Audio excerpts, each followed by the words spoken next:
La démission du cardinal Sarah, un signe des temps pour l'Église. Avez-vous déjà eu l'impression que certains événements au sein de l'Église catholique cachaient des vérités plus profondes que ce que les médias nous présentent?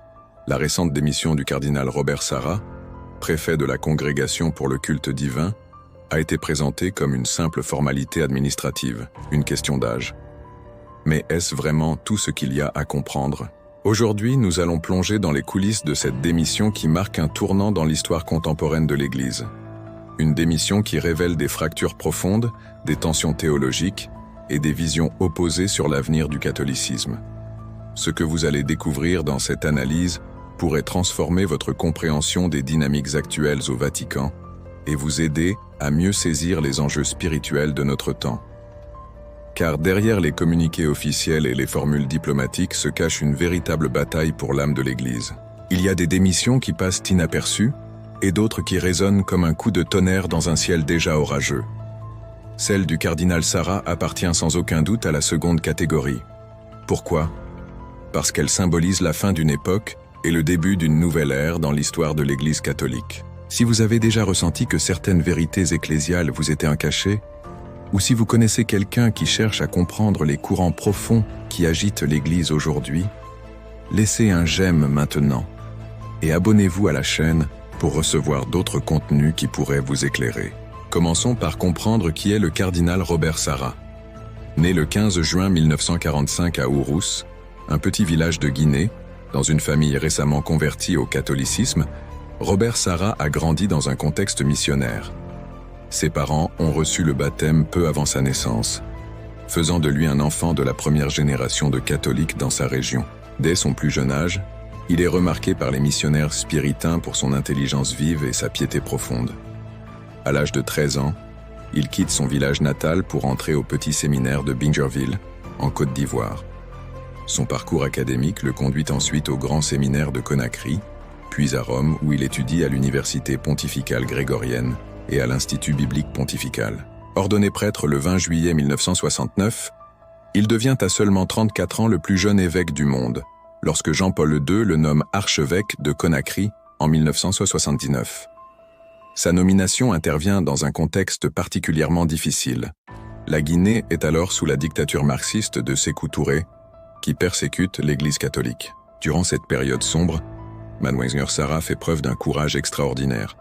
Il n'hésite pas à s'opposer au régime, défendant les droits de l'Église et la dignité de la personne humaine, au péril de sa propre vie.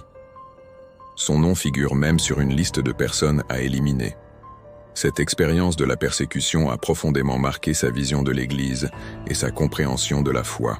Après la mort de Sékou Touré en 1984, Mgr Sarah poursuit son ministère épiscopal en Guinée jusqu'en 2001, date à laquelle Jean-Paul II l'appelle à Rome pour servir comme secrétaire de la Congrégation pour l'évangélisation des peuples.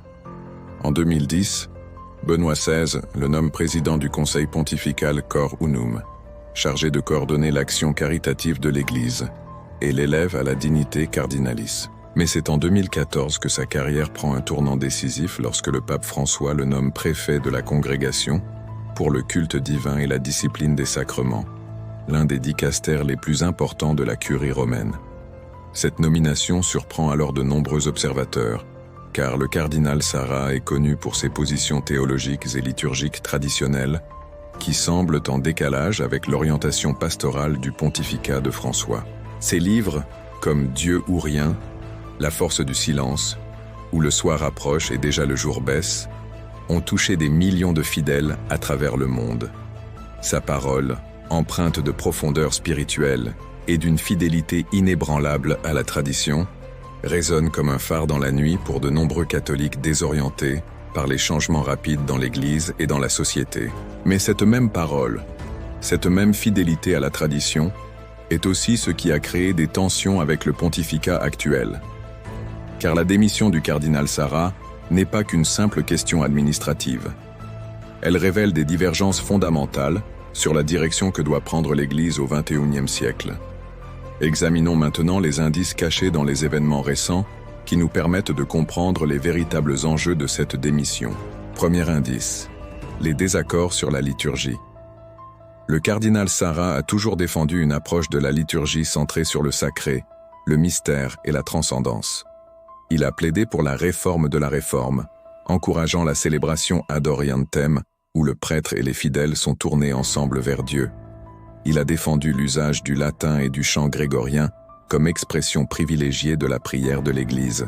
Dans son livre « La force du silence », il écrit « Le silence liturgique est un prolongement du silence eucharistique. Il nous permet d'entrer dans le silence de Dieu. Seul ce silence nous permet d'accueillir le mystère. » Cette insistance sur la dimension contemplative de la liturgie est caractéristique de sa pensée. Cette vision contraste avec celle promue par le pape François, qui insiste davantage sur l'accessibilité, la simplicité et la participation active des fidèles.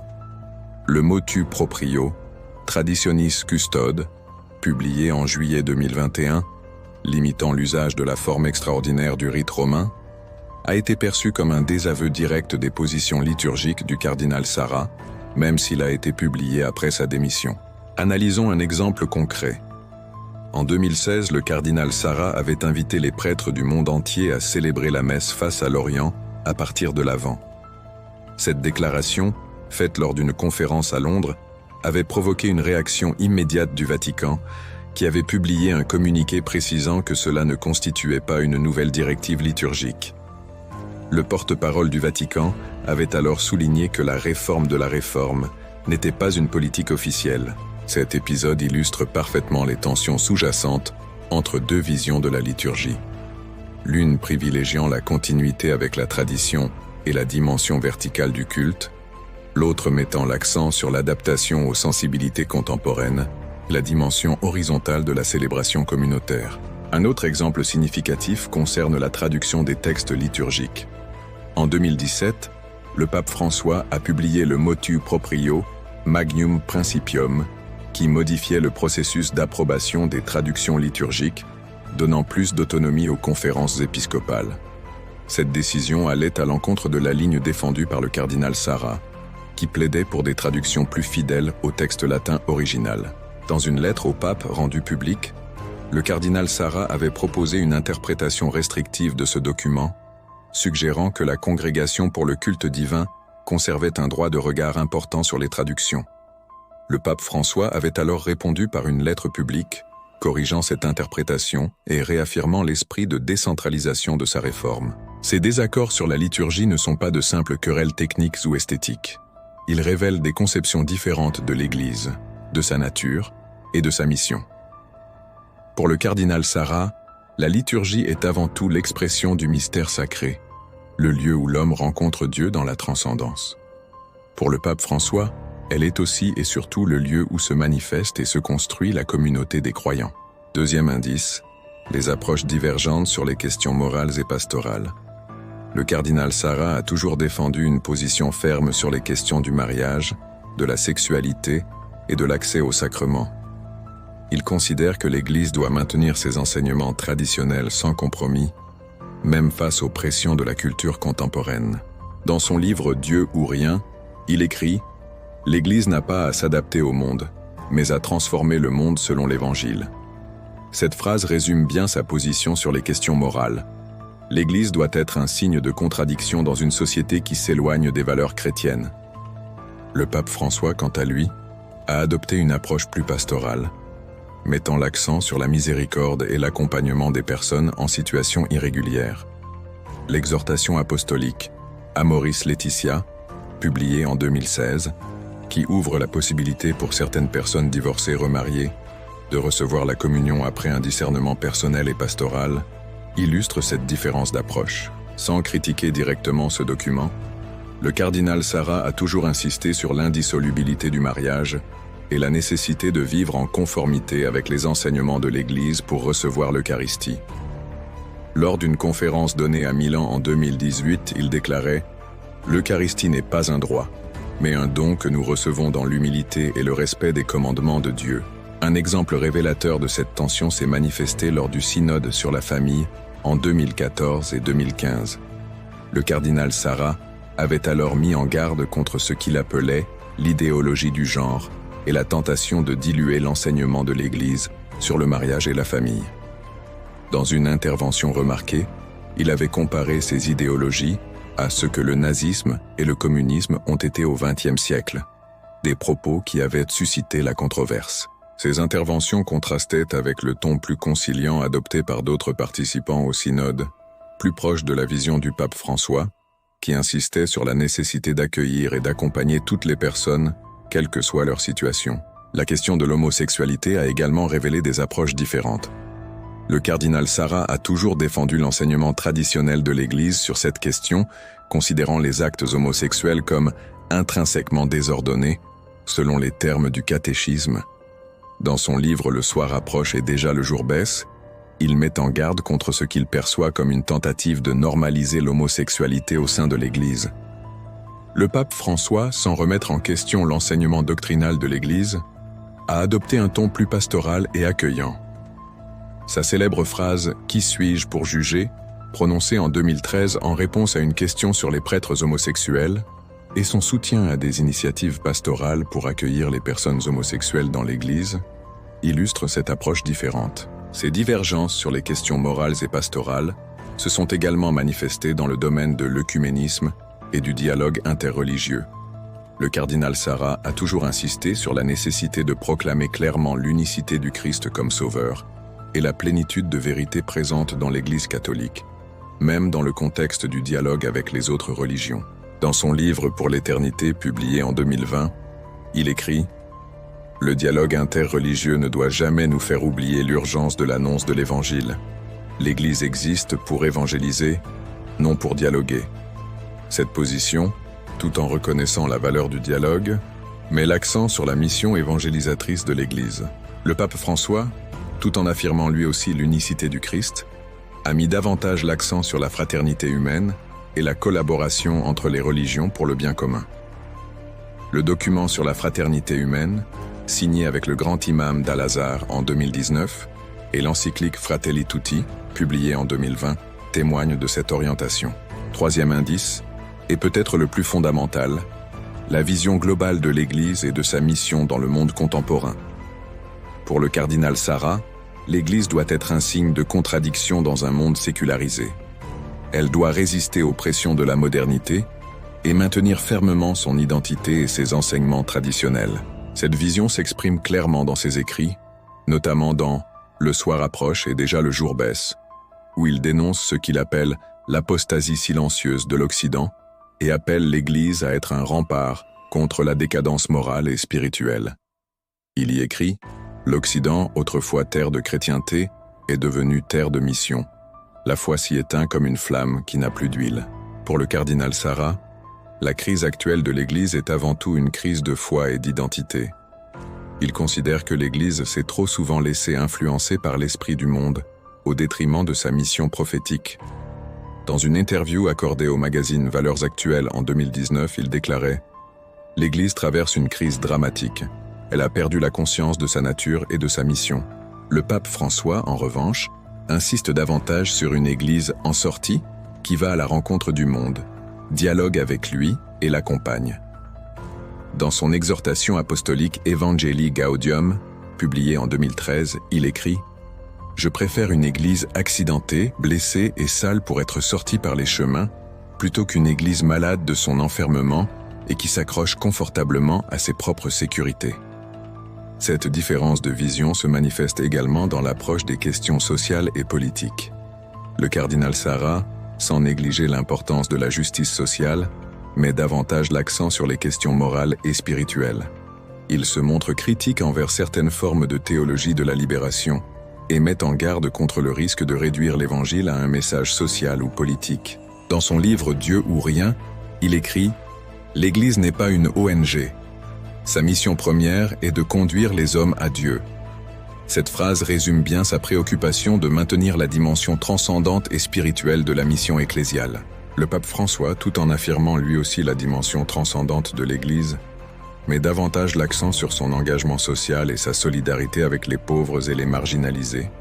Son encyclique Laudato Si, sur l'écologie intégrale, et ses nombreuses interventions sur les questions migratoires, économiques et sociales témoignent de cette orientation. Ces différences de vision se sont manifestées de manière particulièrement visible lors de la controverse autour du document d'Abu Dhabi sur la fraternité humaine, signé par le pape François et le grand imam d'Al-Azhar en 2019. Ce document affirmait que le pluralisme et la diversité des religions sont une sage volonté divine. Le cardinal Sarah, sans critiquer directement le pape, avait alors rappelé que le Christ est l'unique voie de salut, exprimant ainsi ses réserves sur certaines interprétations de ce document. Dans une interview accordée au journal La Nef en mars 2019, il déclarait « Si la diversité des religions est voulue par Dieu, il serait impossible de considérer le christianisme comme étant objectivement la vraie religion.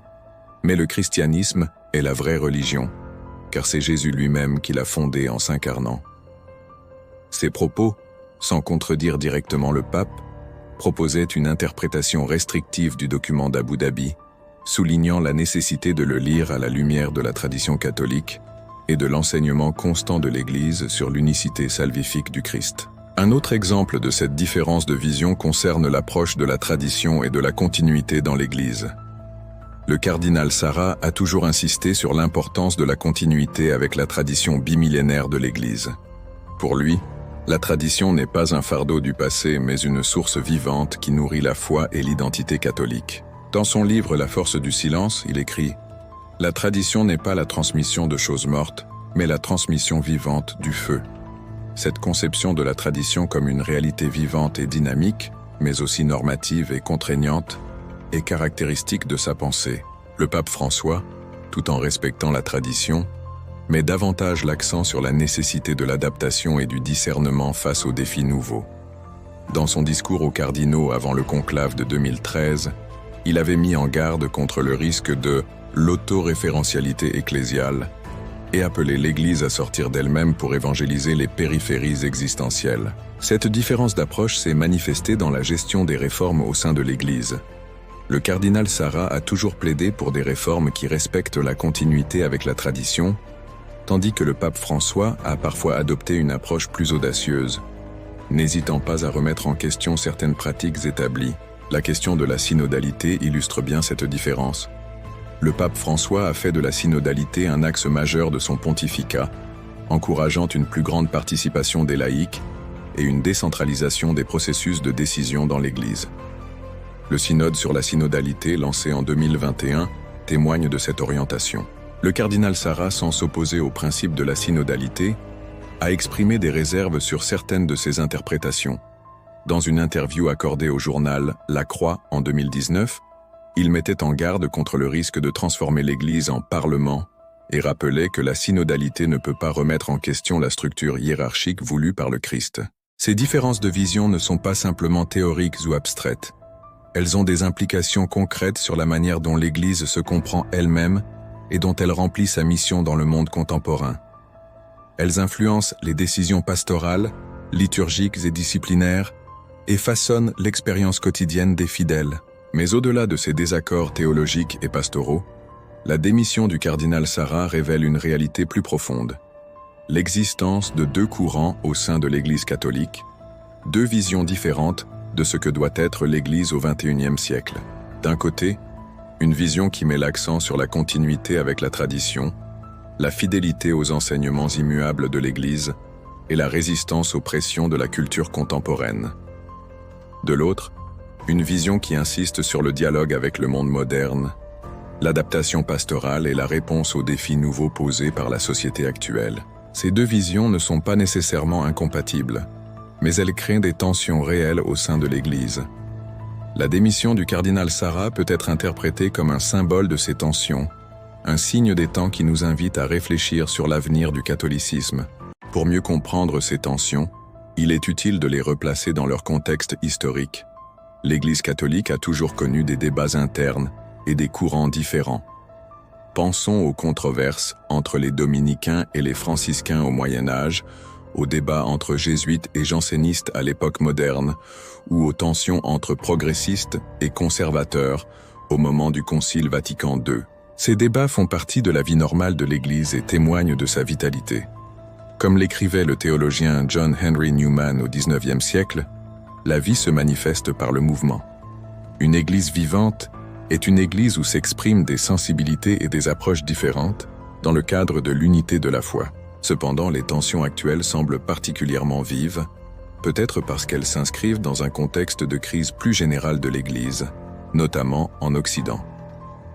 La sécularisation croissante, la diminution de la pratique religieuse, les scandales d'abus sexuels et financiers, la crise des vocations sacerdotales et religieuses, tous ces facteurs contribuent à créer un climat d'incertitude et d'anxiété au sein de la communauté catholique.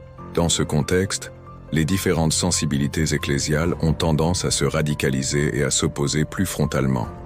Les uns voient dans le retour à la tradition le remède aux maux de l'Église, tandis que les autres considèrent que seule une adaptation plus audacieuse aux réalités contemporaines permettra de surmonter la crise.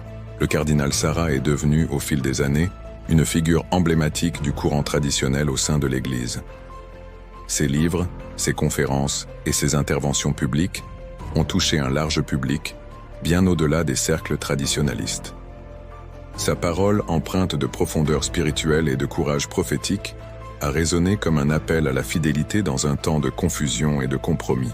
Pour beaucoup de catholiques, notamment parmi les jeunes générations, le cardinal Sarah incarne une Église qui n'a pas peur d'affirmer sa différence face au monde, qui assume pleinement son identité et sa mission prophétique. Son insistance sur la prière, le silence, l'adoration et la fidélité à la tradition répond à une soif d'authenticité et de transcendance que ne satisfait pas toujours une pastorale trop centrée sur l'adaptation au monde contemporain. D'autres catholiques, cependant, se reconnaissent davantage dans la vision du pape François, plus attentive aux réalités concrètes des personnes, plus miséricordieuse envers les fragilités humaines, plus ouverte au dialogue avec le monde moderne. Pour eux, l'Église doit être avant tout un lieu d'accueil et d'accompagnement, une maison commune où chacun peut se sentir accepté et aimé, quelles que soient ses faiblesses ou ses blessures. Ces deux visions de l'Église, loin de s'exclure mutuellement, devraient en principe se compléter et s'enrichir l'une l'autre. L'Église a besoin à la fois de fidélité à sa tradition et d'ouverture aux signes des temps, de fermeté doctrinale et de miséricorde pastorale, de contemplation et d'action, de verticalité et d'horizontalité. Malheureusement, dans le climat actuel de polarisation ecclésiale, ces deux dimensions tendent de souvent à s'opposer plutôt qu'à se compléter. Les médias, tant séculiers que catholiques, contribuent parfois à accentuer cette polarisation en présentant les débats internes à l'Église sous forme d'affrontements entre camps opposés. La démission du cardinal Sarah s'inscrit dans ce contexte de polarisation. Elle a été interprétée par certains comme une victoire du camp progressiste sur le camp traditionnel, et par d'autres comme un signe supplémentaire de la marginalisation des voix fidèles à la tradition au sein de l'Église actuelle. Mais ces interprétations simplistes ne rendent pas justice à la complexité de la situation. La démission du cardinal Sarah, à 75 ans, correspond à la pratique normale de l'Église, qui prévoit que les évêques et les cardinaux présentent leur démission à cet âge. Le pape est libre de l'accepter immédiatement ou de prolonger leur mandat, selon les besoins de l'Église. Dans le cas du cardinal Sarah, le pape François a choisi d'accepter sa démission, comme il l'avait fait pour d'autres préfets de dicastères romains ayant atteint l'âge de 75 ans. Cette décision ne constitue pas en soi un désaveu personnel ou une sanction, mais s'inscrit dans le cadre du renouvellement normal des responsables de la curie romaine. Cependant, le timing et le contexte de cette démission lui confèrent une signification particulière. Elle intervient à un moment où les tensions entre différentes visions de l'Église sont particulièrement vives et où le cardinal Sarah était devenu une référence pour de nombreux catholiques attachés à la tradition. De plus, le fait que le pape n'ait pas immédiatement nommé de successeur au cardinal Sarah, laissant la congrégation pour le culte divin sous la direction d'un secrétaire, a été interprété par certains comme le signe d'une possible réorganisation de ce dicastère, voire d'une orientation nouvelle dans le domaine liturgique. Ces spéculations ont été renforcées par la publication, quelques mois plus tard, du motu proprio Traditionis Custode, qui restreignait l'usage de la forme extraordinaire du rite romain, allant à l'encontre de la politique liturgique promue par le cardinal Sarah durant son mandat. Commentez ci-dessous si vous avez déjà perçu ces tensions dans votre propre expérience ecclésiale ou si vous souhaitez partager votre propre interprétation de ces événements. Je suis impatient de découvrir vos perspectives. Mais la démission du cardinal Sarah n'est pas seulement révélatrice des tensions actuelles au sein de l'Église. Elle nous offre aussi une leçon profonde sur la nature de l'autorité et de l'influence dans le monde ecclésial. En effet, bien que le cardinal Sarah ait perdu son poste officiel au Vatican, son influence continue de s'exercer à travers ses écrits, ses conférences et son témoignage personnel. Sa démission nous rappelle que la véritable autorité dans l'Église ne vient pas seulement des titres ou des positions, mais de la fidélité à la vérité et de la cohérence du témoignage. C'est ce que nous enseigne l'histoire de l'Église. Pensez à saint Athanase, qui a défendu la divinité du Christ contre l'hérésie arienne, même lorsqu'il était en exil et privé de son siège épiscopal. 5 fois exilé de son diocèse d'Alexandrie, il est resté inébranlable dans sa défense de la foi de Nicée, au point qu'on disait de lui « Athanase contre le monde », ou à saint Jean Fischer et saint Thomas More, qui ont préféré la mort plutôt que de compromettre leur fidélité à l'Église face aux pressions du roi Henri VIII. Leur martyre témoigne de cette vérité fondamentale. L'autorité authentique dans l'Église ne repose pas sur le pouvoir institutionnel, mais sur la fidélité à la vérité révélée. Plus près de nous, pensons au cardinal József Mindszenty, primat de Hongrie, qui a résisté courageusement au régime communiste et a passé 8 ans en prison avant de trouver refuge à l'ambassade américaine de Budapest, où il est resté confiné pendant 15 ans. Même privé de l'exercice effectif de sa charge, il est demeuré un symbole de résistance et de fidélité pour l'Église persécutée. Ou encore au cardinal François-Xavier Nguyen Van Thuan, qui a passé 13 ans dans les prisons vietnamiennes, dont 9 en isolement total. Durant sa captivité, il a célébré l'Eucharistie avec quelques gouttes de vin et un fragment de pain dans sa paume, transformant sa cellule en sanctuaire. Ses écrits spirituels, notamment Témoins de l'espérance, continuent d'inspirer des millions de chrétiens à travers le monde. Ces exemples historiques nous montrent que l'influence réelle dans l'Église transcende souvent les positions officielles. Le cardinal Sarah, par sa démission même, nous rappelle cette vérité fondamentale. Dans son dernier livre, Pour l'éternité, publié après sa démission, il écrit « L'autorité dans l'Église n'est pas une question de pouvoir, mais de service.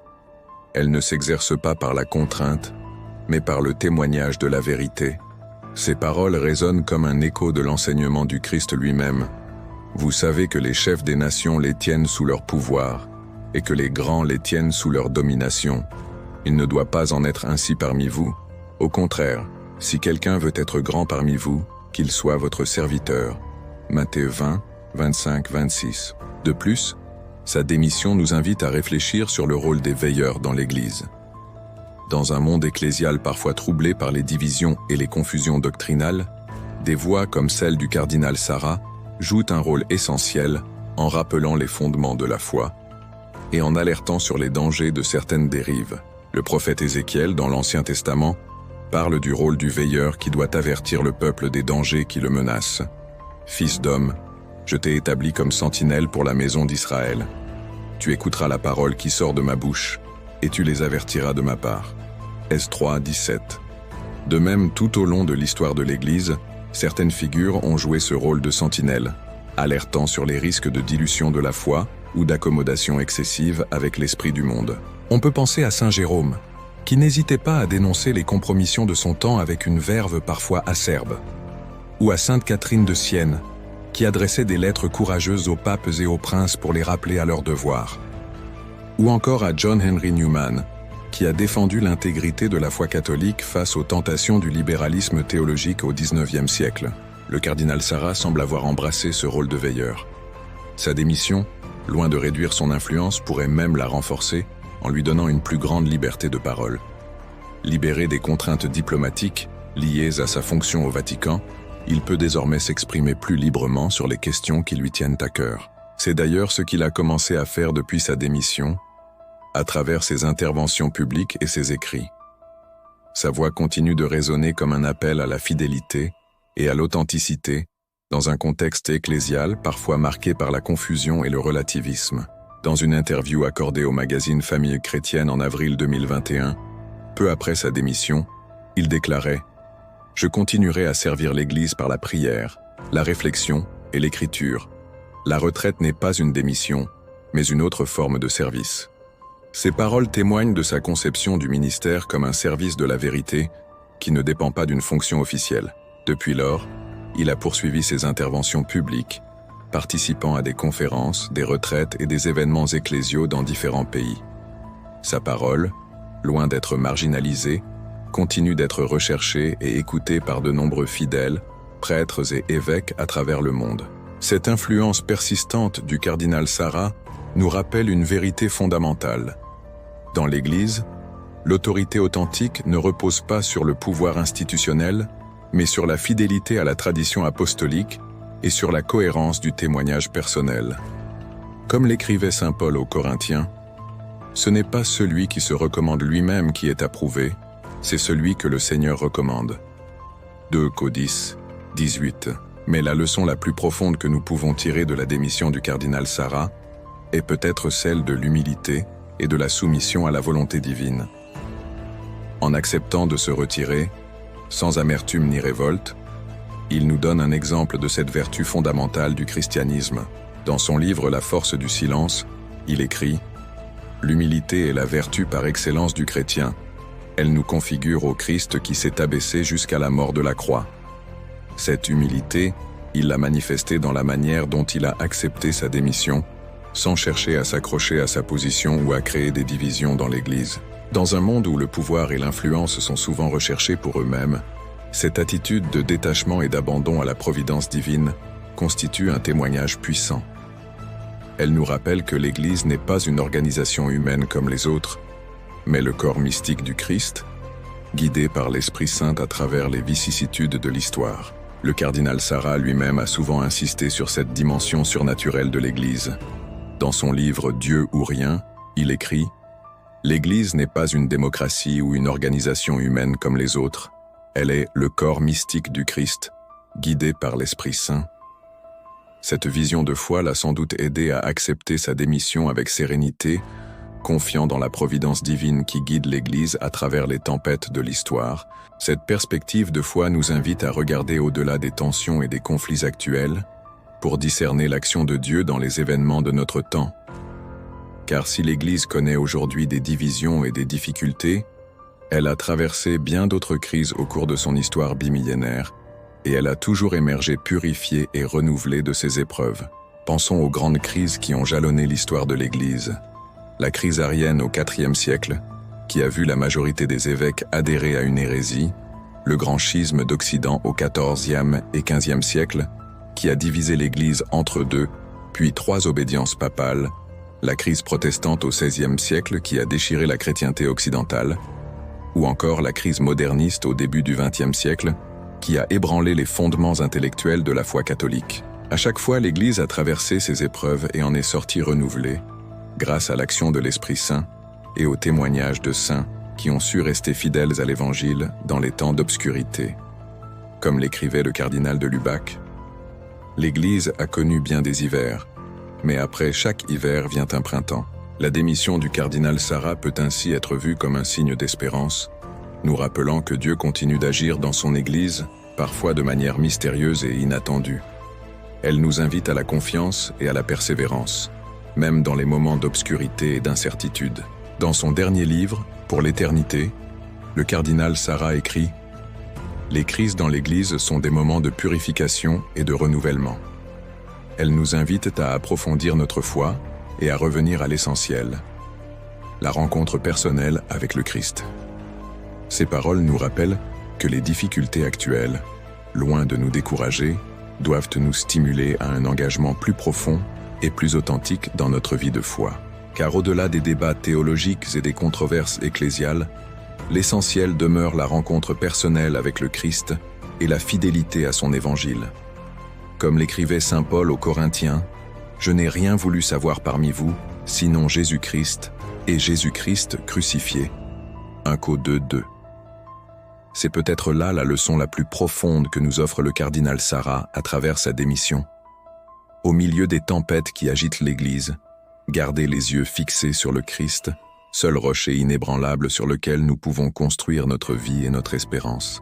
Par son humilité, il nous enseigne que la véritable grandeur dans l'Église ne vient pas des titres ou des positions, mais de la conformité au Christ serviteur.